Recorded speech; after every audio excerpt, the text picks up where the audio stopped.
Welcome back, everyone, to another episode of A.IdlePodcast, the podcast where I do weekly book reviews. This week, I read The Tipping Point: How Little Things Can Make a Big Difference by Malcolm Gladwell. Released in 2000, this book is about the tipping point, which is the catalyst for an epidemic. And an epidemic is just, something that affects many people at the same time, and it spreads feverishly. Now, this piece discusses the science behind word of mouth, context, and the stickiness factor with wide-ranging examples from Paul Revere all the way to Baltimore's history with syphilis. So immediately we get real-world experiences, or not experiences, examples of the tipping point. And these are more general. We get more specific examples as we move through the book. But the first is hush puppies and the trend in the mid-90s, where seemingly overnight, the sales and the popularity just kind of skyrocketed for this particular brand. And no one really could understand exactly how that happened.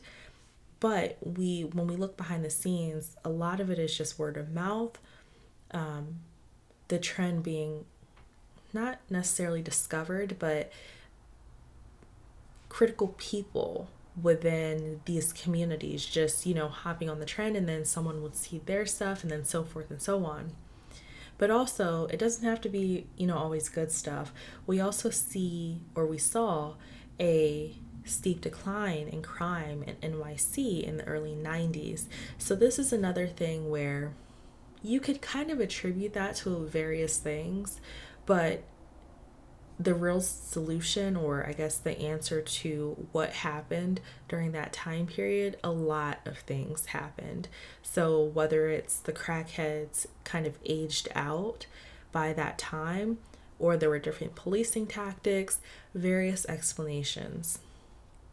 But then also something as simple as yawning and how contagious that is. That shows how something can spread from person to person. And we don't always really think about that, but it's very true. And lastly, fax machines. So keep in mind, this is 2000 that this was released in, but how initially this started out with just a few people trying it. And then all of a sudden it's like everyone had a fax machine. And so how did that happen? What was the tipping point for that?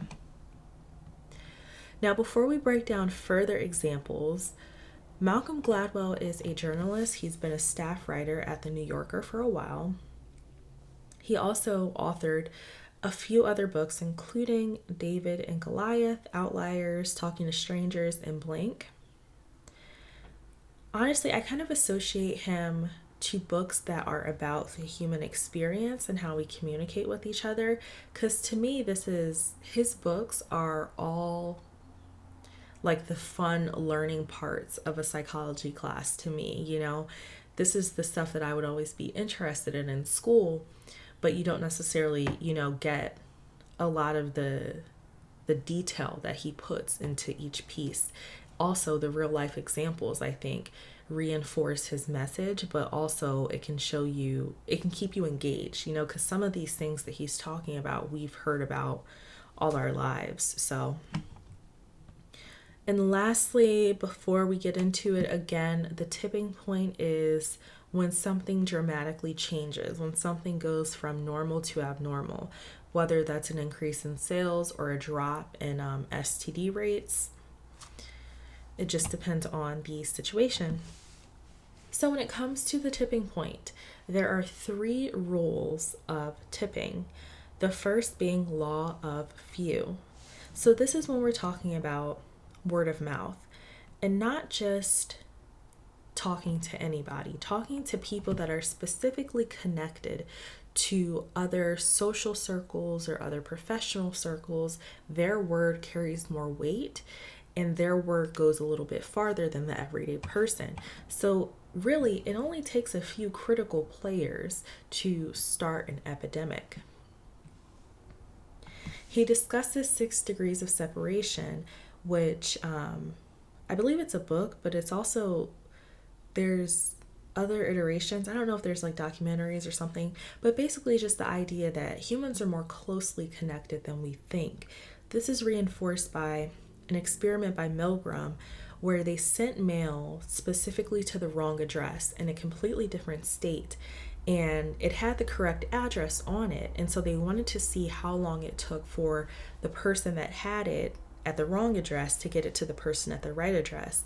Typically, it would get to the right person within 5 to 6 steps. And that experiment was actually very interesting. And it turned out that these people didn't know, who that person was at the right address. It turned out that they all ultimately ended up getting it to like their 5th or 6th person. There were 2 people that had the majority of those towards the end of that chain. So that was pretty interesting to see how even within those 5 to 6 steps, that 5th or 6th person was usually like, it was either 1 or 2 people that knew, the correct person to send it to. So it's kind of like all the roads led to this one person by whatever connections they could make, whether it was, oh, I have a cousin that lives in that state, I'll send it to them. They'll know where to send it, or, whatever may have you. So that was pretty interesting to see. And also he explains the actor Rod Steigers, who literally every actor can be connected to Rod Steigers between 5 and 6 steps. And partly that's because he's been in so many movies, but also he's been in movies of varying genres and varying budgets and things like that. So he's come into contact with a lot of different people. These people are called, these intermediate people are called connectors. So the people critical to this law are connectors, mavens, and persuaders. So connectors are the people that know everyone. They're the social glue. They're the people that in school, like in high school, when there's like those cliques, there's like the athletes, the people that are like really into the arts and the drama and, whatever cliques. They're the people that can talk to all of them, that kind of gravitate between each one, and they don't really have a specific group. They're just friends with everyone. That's how I kind of visioned it. So the reason they're able to do that, though, is because they have the most weak ties with people, which really just means casual acquaintances. So not necessarily you're super friendly with everyone. It's just that you maintain those weaker casual connections with varying people.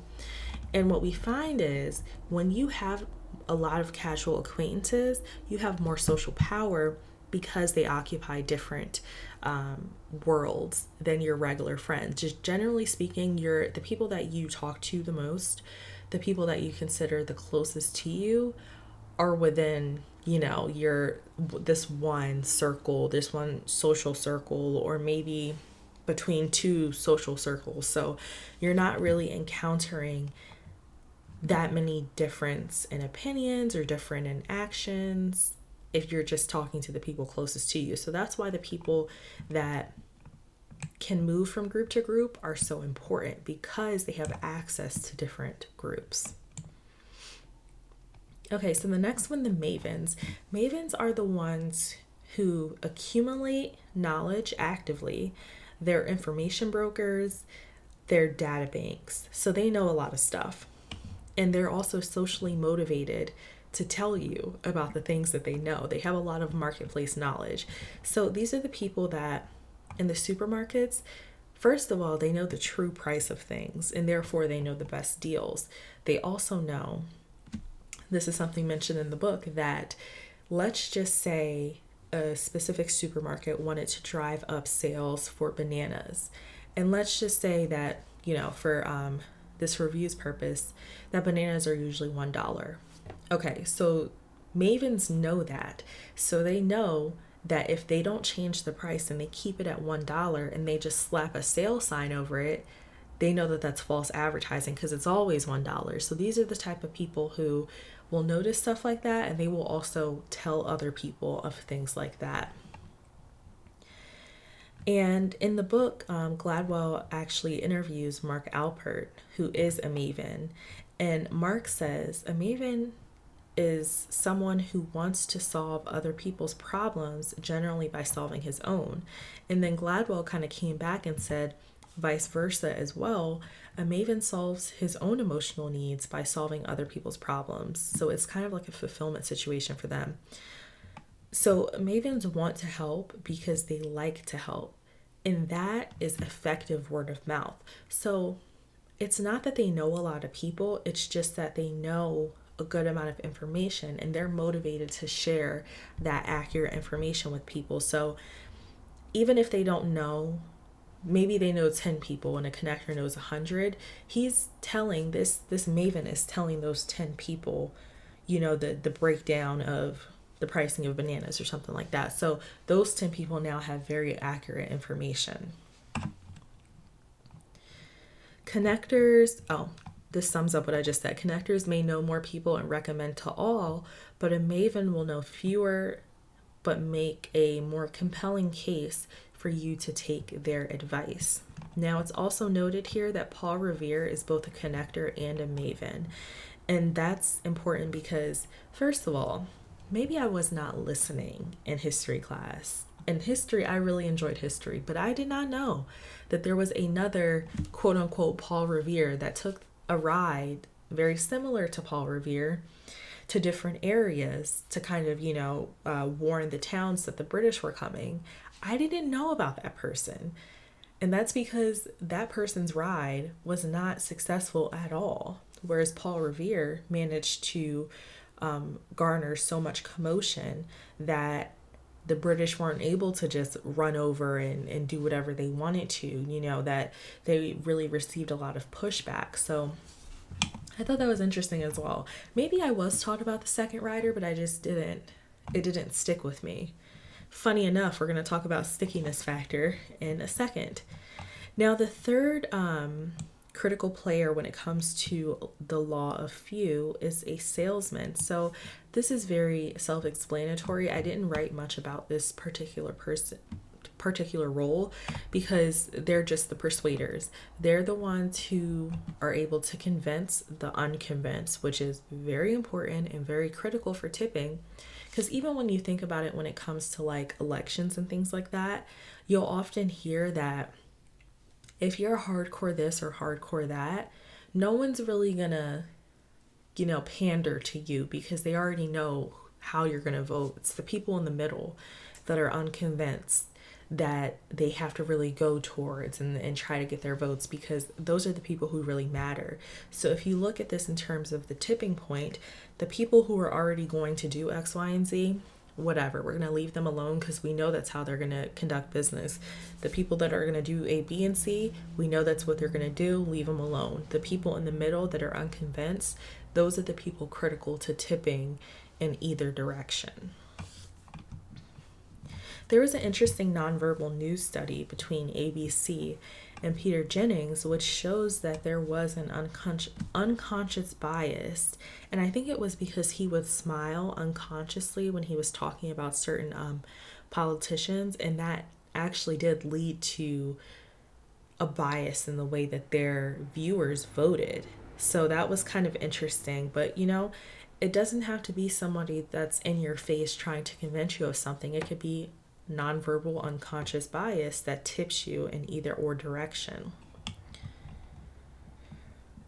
Okay, so the second law of tipping is the stickiness factor, which basically means, is it memorable? Is it impactful? It has to stick.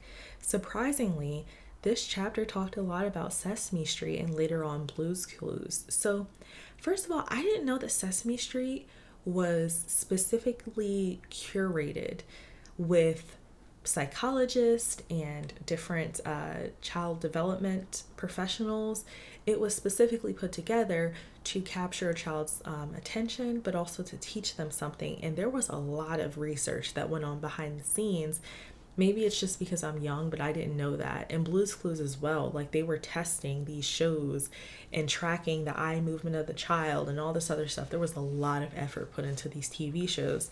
But Sesame Street succeeded because it learned how to make TV stick, How did it do that? Through a lot of research, a lot of discussion with professionals, and they just worked a lot behind the scenes for that. But Blue's Clues was actually a little bit stickier than Sesame Street for various reasons, but it kind of boiled down to the fact that Blue's Clues was more visual than verbal.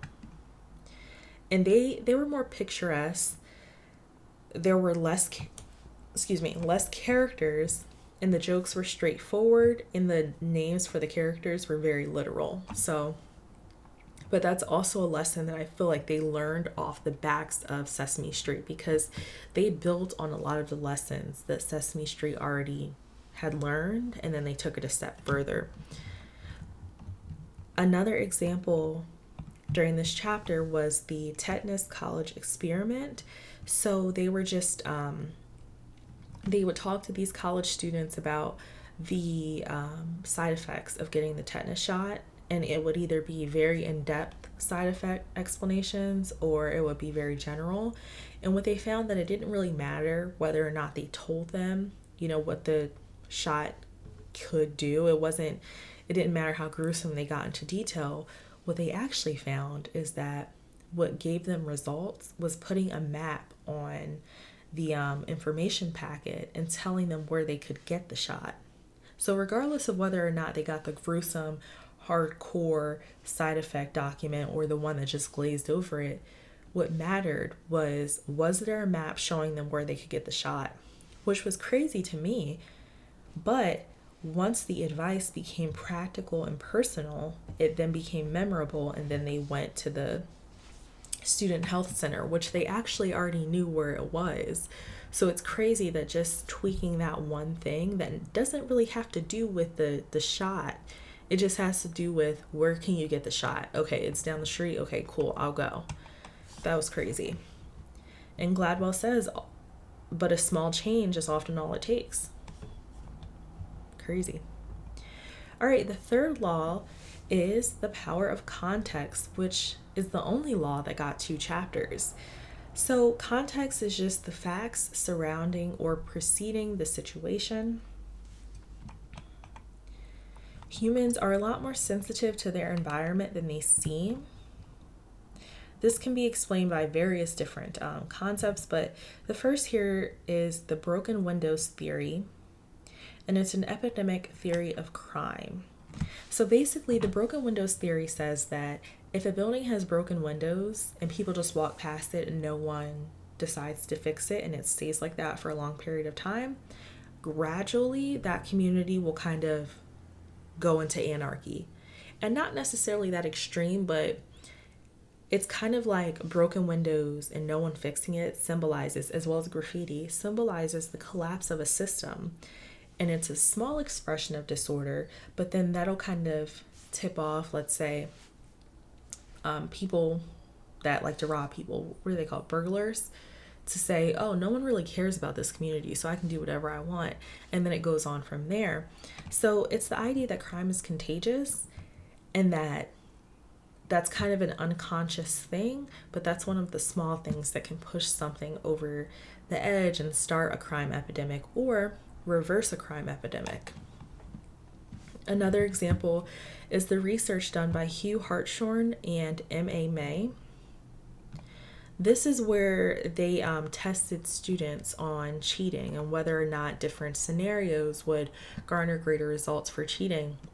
So interestingly enough, they found that honesty is considerably influenced by the situation. So the kids variably did cheat, but it really depended on the situation, and it really depended on who they were, because they put these kids in various different, like they would give them different time periods to complete stuff. They would give them stuff to take home, and they would judge whether or not giving them the answer key would influence them one way or another. It depended on subject. Of course, it depended on like what type of student they were, what type of home life they were. So saying all that to say that all of the factors of the situation really matter, because in some cases they were finding, which really surprised me, that sometimes they would give the answer key to the test or whatever they were doing for them to take at home. And the kids that wouldn't cheat at home were the kids that had like a stricter household or something like that. So again, the power of context, a lot of different inputs into this scenario. I guess you could kind of line them up and make an equation to predict if a child would cheat or not, but you're looking at like a ton of different variables. So it really just depends. And then, of course, we have the Zimbardo prison experiment, which at this point is infamous. So what this showed us is that situation influence, it's not really about inherent traits. So it's not really like whether you consider yourself an honest person or a good person or an evil person. It's the situation that you're ultimately put into.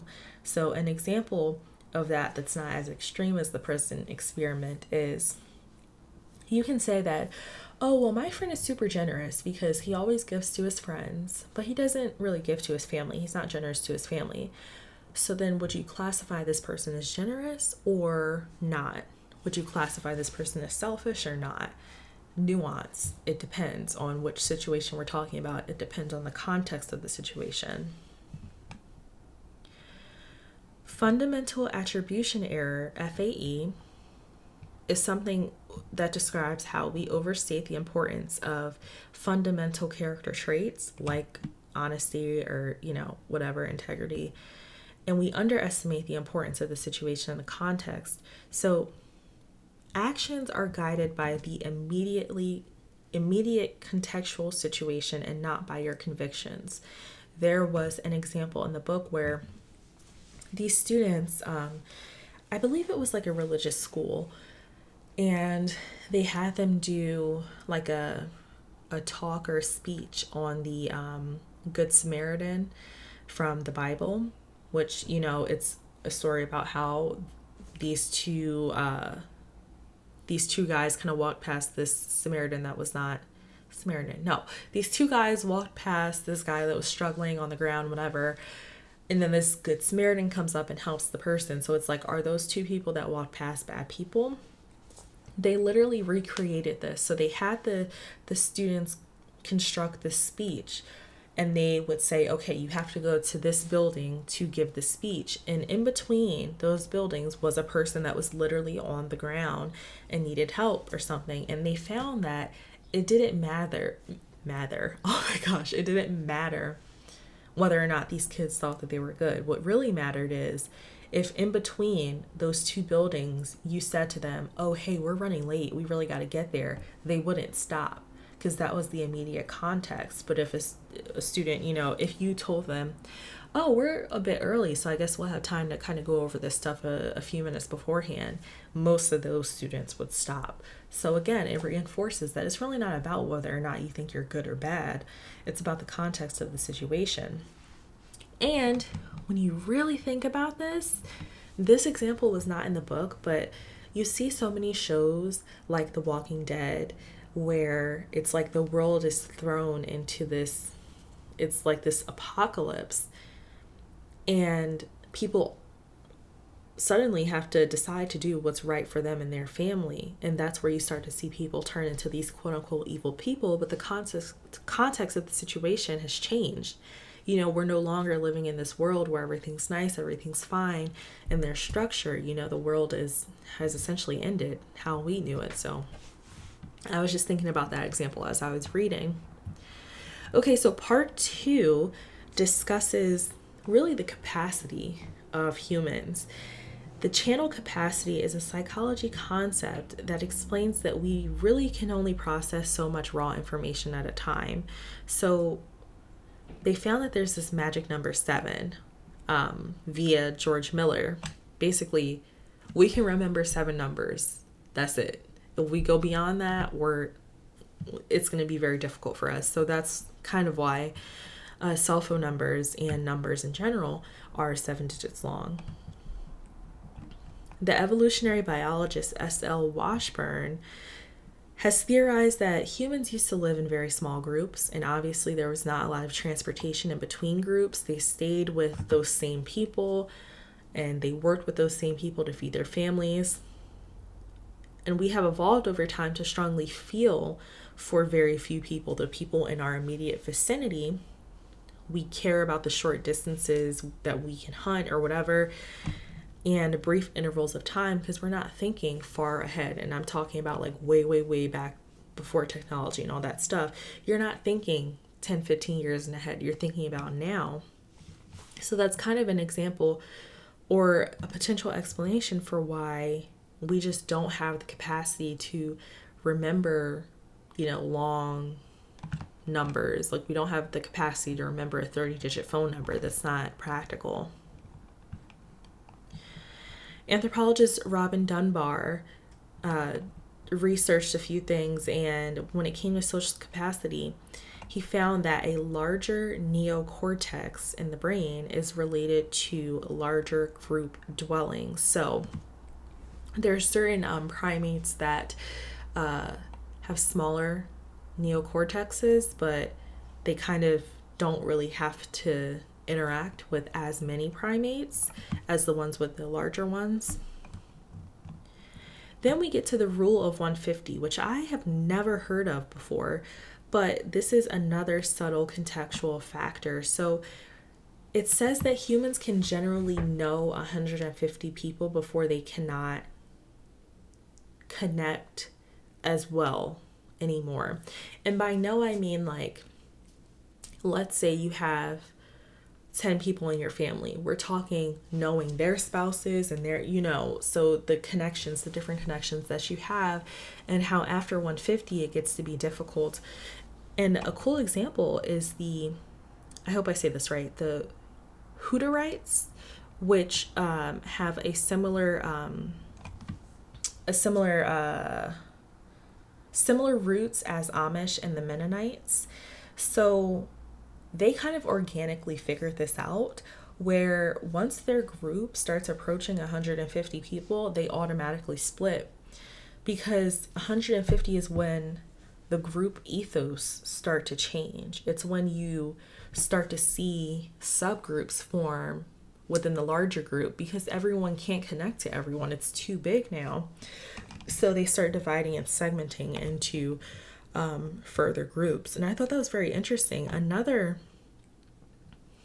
group that figured that out organically is Gore Associates, which Gore is like right in my backyard. It's in Newark, Delaware, and I never knew about this either.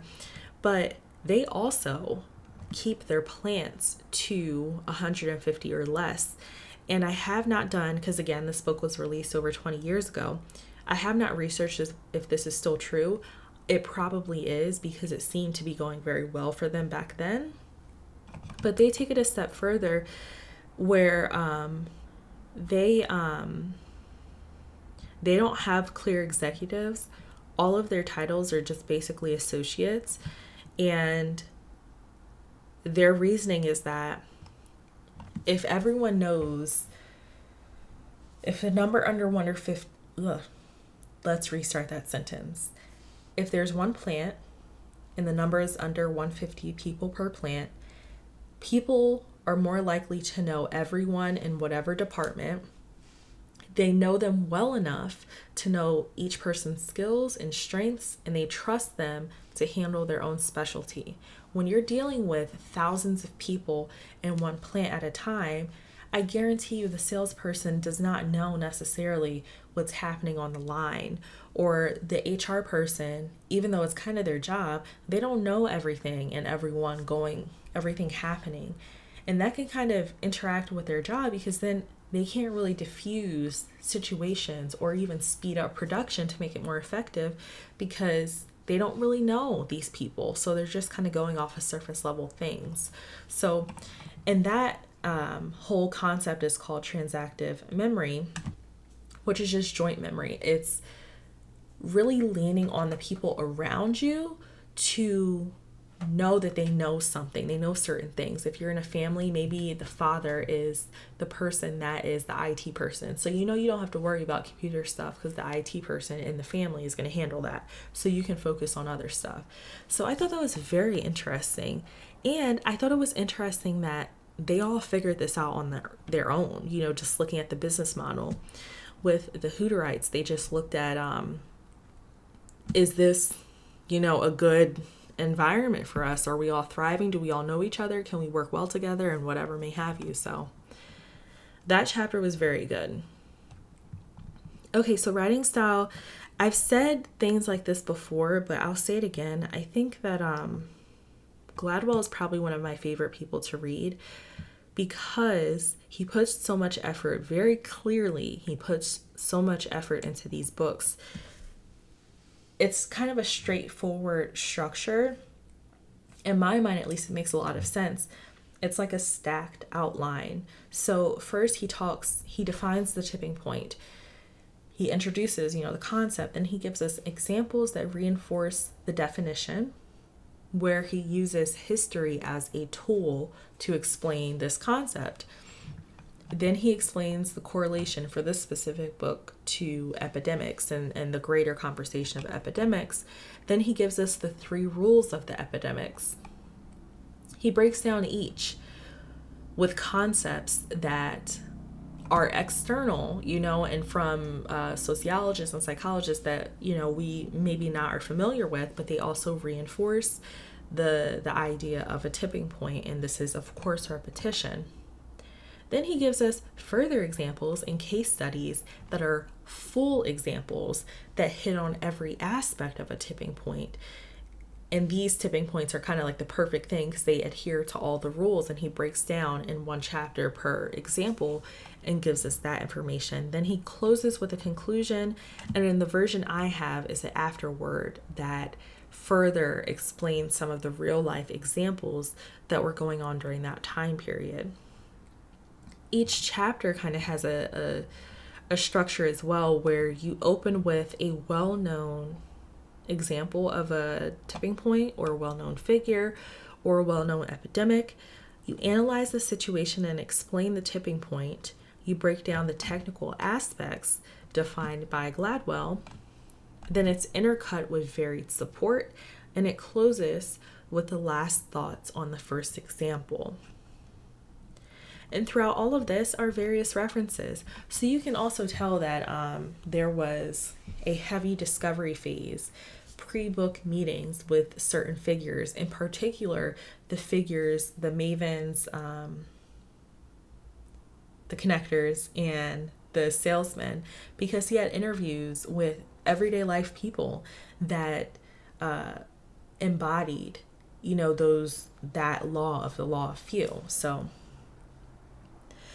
but also first-hand testaments to character traits backing the conclusion of the book, and also concepts, again, from previous anthropologists, epidemiologists, and psychologists, and any other group you want to think about. But I'm just saying that to say that, again, this information, it's not like Malcolm Gladwell is making it up. There are different scientists that have worked on very small portions of this, maybe, doing their own experiments, but that support the conclusion that he's drawing. So it's very important for me as a reader to see so many different resources being pulled together that support this, because it's like, wow, it's kind of always been in our face, but we just never picked up on it before. So I love that.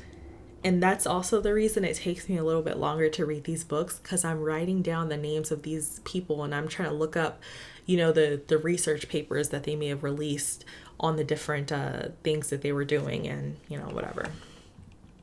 So, obviously I loved it. I really enjoy his books. I'm on the journey to read them all. I kind of spread them out though throughout the year, so it was very good for me. I really enjoyed the references.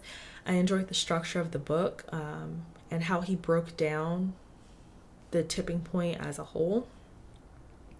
So is this a reread? Yeah. And it's also for people in marketing. This is a very great guide for marketing. I will say though, people in marketing probably have been reading this book for 20 years, because now we have, in 2023, we have things called social media influencers, which are very, what's it called? I don't know what word I'm looking for, but they're mavens. But they're mavens that were created by companies. So, I would really love to see it afterward.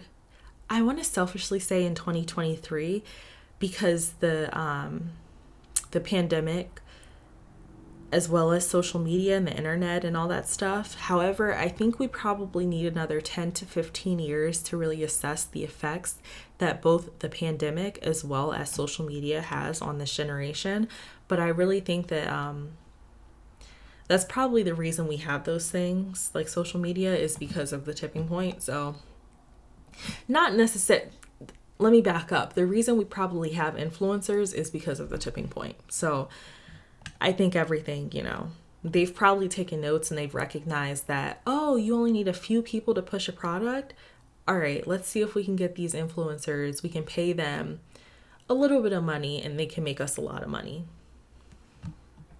So my only takeaway is a quote from Gladwell. There is a simple way to package information that under the right circumstances can make it irresistible. All you have to do is find it.